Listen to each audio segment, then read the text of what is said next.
我哋今日要介紹嘅內容係霹靂舞展覽計劃書。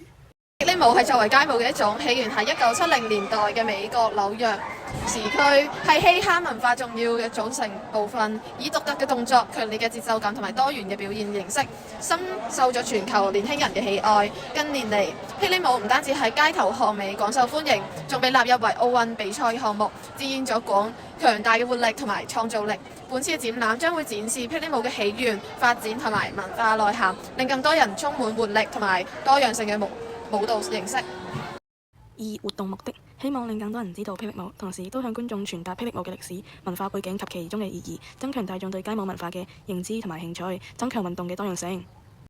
三、創意描述，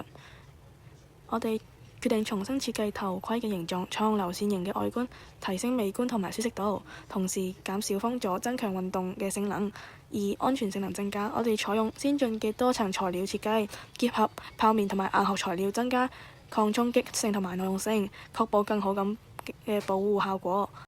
四、設計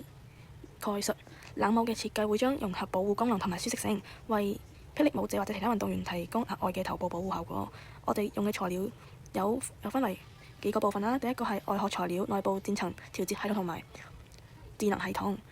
咁我哋會使用塑膠外殼啦，嚟保護頭部啦，同埋 EVA 棉片喺內部漸層同埋調節系統。我哋會將魔術貼黐喺個舞度啦，用於調整舞嘅湊緊度啦。同埋我哋會有嵌入式智能裝置，我哋會有藍牙音響